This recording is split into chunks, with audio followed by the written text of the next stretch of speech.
Well, a habit is a redundant set of automatic, unconscious thoughts, behaviors, and emotions that's acquired through repetition. A habit is when you've done something so many times that your body now knows how to do it better than your mind.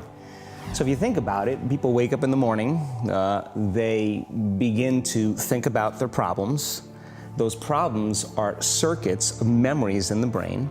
Each one of those memories are connected to people and things at certain times and places. And if the brain is a record of the past, the moment they start their day, they're already thinking in the past. Each one of those memories has an emotion. Emotions are the end product of past experiences. So the moment they recall those memories of their problems, they all of a sudden feel unhappy, they feel sad, they feel pain. Now, how you think and how you feel creates your state of being. So the person's entire state of being when they start their day is in the past. So what does that mean? The familiar past will sooner or later be predictable future.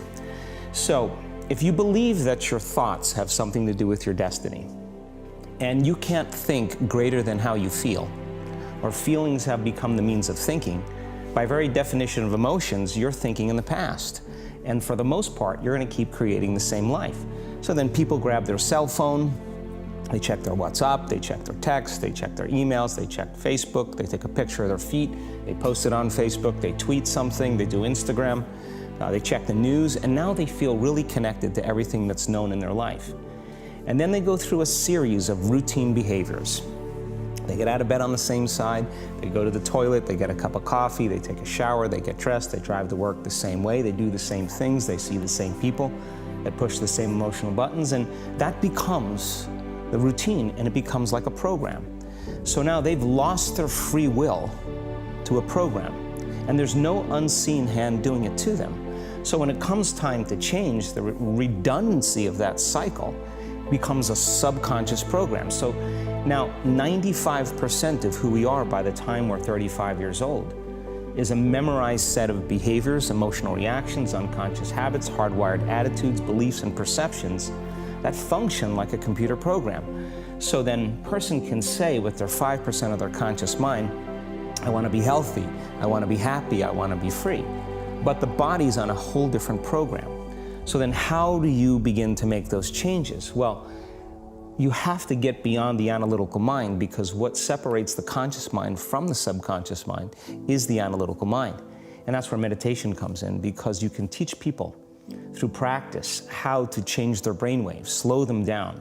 And when they do that properly, they do enter the operating system where they can begin to make some really important changes.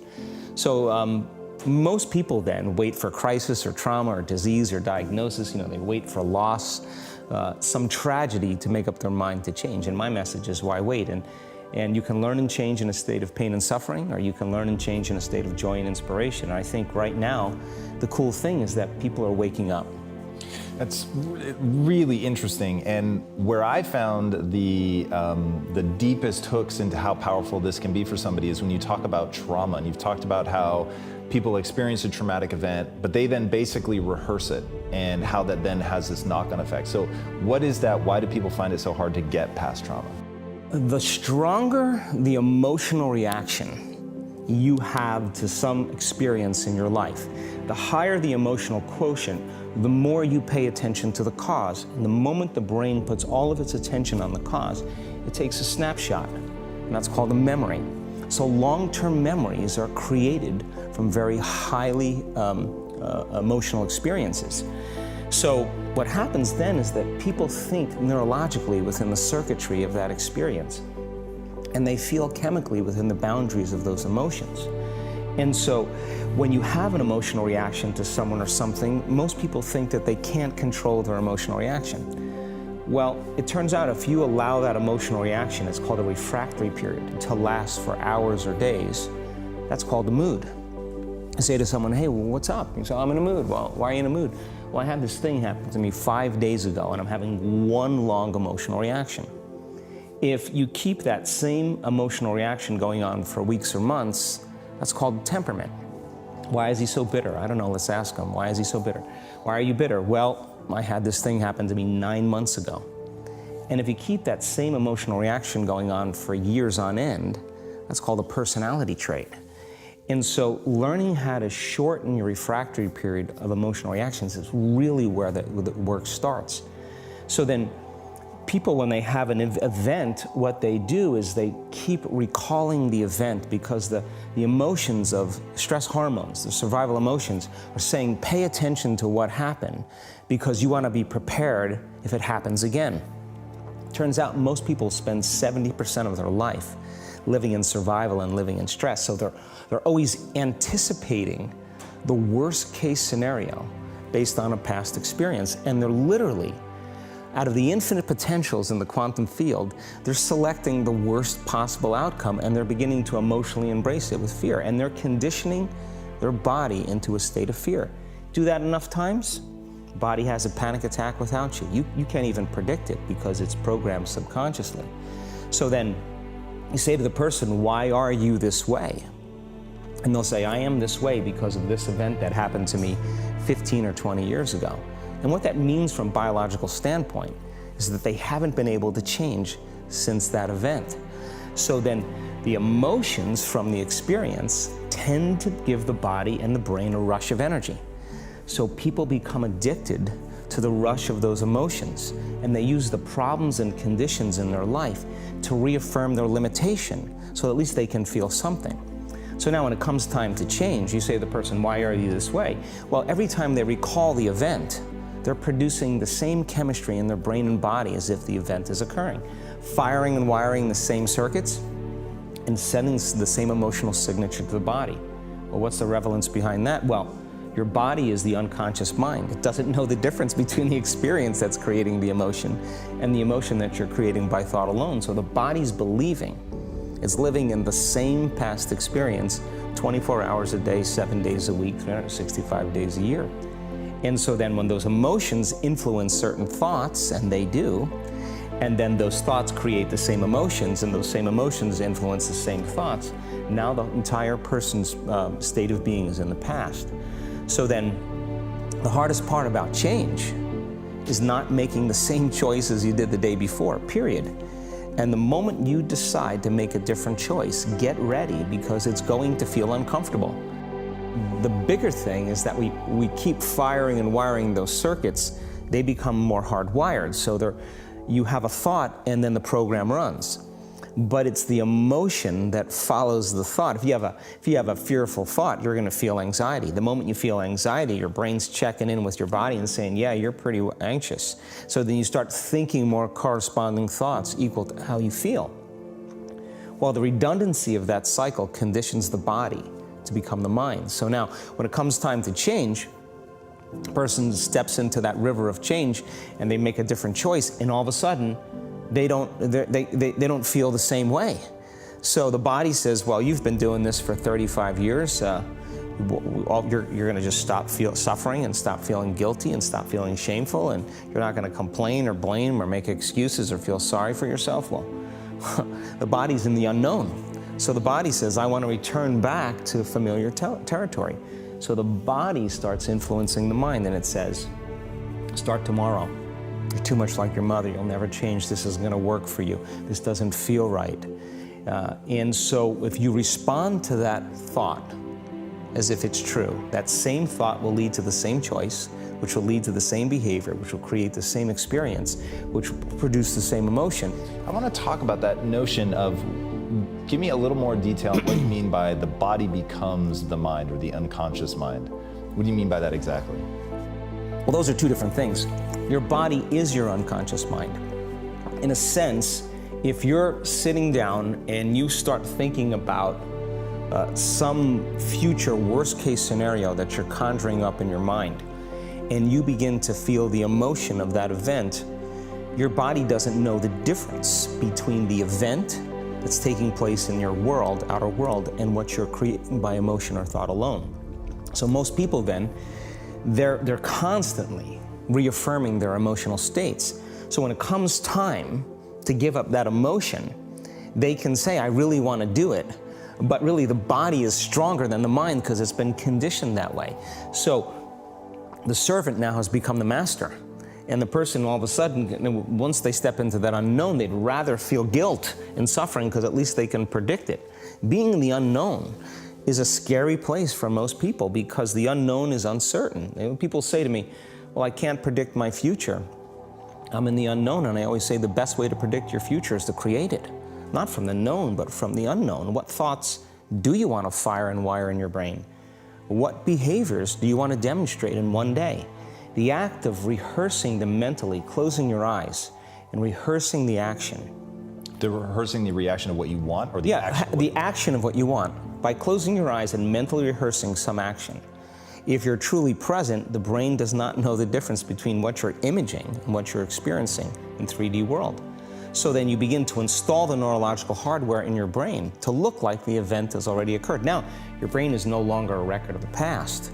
Now it's a map to the future. And if you keep doing it, priming it that way, the hardware becomes a software program. And who knows, you just may start acting like a happy person. And then I think the hardest part is to teach our body emotionally what the future will feel like ahead of the actual experience. So what does that mean? You can't wait for your success to feel empowered. You can't wait for your wealth to feel abundant. You can't wait for your new relationship to feel love, or your healing to feel whole. I mean, that's the old model of reality, of cause and effect, waiting for something outside of us to change how we feel inside of us. And when we feel better inside of us, we pay attention to whoever or whatever caused it. But what that means then is that from the Newtonian world is that most people spend their whole life living in lack, waiting for something to change out there. What do you mean the Newtonian world? The Newtonian world is all about the predictable. It's all about predicting a future. But the quantum model of reality is about causing an effect. The moment you start feeling abundant and worthy, you are generating wealth. The moment you're empowered and feel it, you're beginning to step towards your success. The moment you start feeling whole, your healing begins. And when you love yourself and you love all of life, you'll create an equal. And now you're causing an effect. And I think that's the difference between living as a victim in your world, saying, I am this way because of this person or that thing or this experience. They made me think and feel this way. When you switch that around, you become a creator of your world, and you start saying, my thinking and my feeling is changing an outcome in my life. And now that's a whole different game, and we start believing more that we're creators of reality. So how do we go from, okay, I have this negative emotion, it's controlling my life, it's got me in this cycle of, I think about this emotion, which triggers a chemical reaction, which trains my body to feel that way, which makes it easier, more likely I will do it again, and so now I'm in this vicious cycle. And unconscious, and it's unconscious. Right, and you said, does your thinking create your environment, or does your environment create your thinking, which I thought was really, really interesting. So how do we then go from that, like mechanistically, to begin this visualization process of something that's empowering? It's me in a different state, it's my future self. Is it meditation? Is it, what does that look like? If you're not being defined by a vision of the future, then you're left with the old memories of the past, and you will be predictable in your life.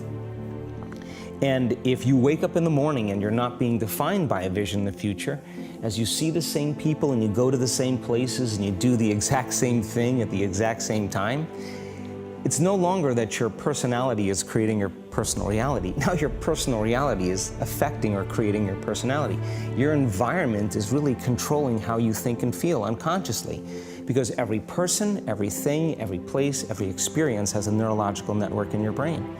Every experience that you have with every person produces an emotion. So some people will use their boss to reaffirm their addiction to judgment. They'll use their enemy to reaffirm their addiction to hatred. They'll use their friends to reaffirm their addiction to suffering. So now they need the outer world to feel something.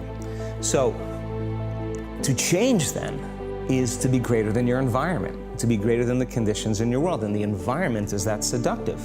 So then why is meditation the tool? Well, let's sit down, let's close our eyes. Let's disconnect from your outer environment. So if you're seeing less things, there's less stimulation going to your brain. If you're playing soft music or you have earplugs in, less sensory information coming to your brain, so you're disconnecting from your environment. If you can sit your body down and tell it to stay like an animal, stay right here. I'm going to feed you when we're done. You can get up and check your emails. You can do all your texts. But right now, you're going to sit there and obey me. So then, When you do that properly, and you're not eating anything or smelling anything or tasting anything, you're not up experiencing and feeling anything, you would have to agree with me that you're being defined by a thought, right? So when the body wants to go back to its emotional past, and you become aware that your attention is on that emotion, and where you place your attention is where you place your energy, you're siphoning your energy out of the present moment into the past, and you become aware of that. And you settle your body back down in the present moment, because it's saying, well, it's 8 o'clock, you normally get upset because you're in traffic around this time, and here you are sitting, and we're used to feeling anger, and you're off schedule. Oh, it's 11 o'clock, and you usually check your emails and judge everybody. Well, the body's looking for that predictable chemical state.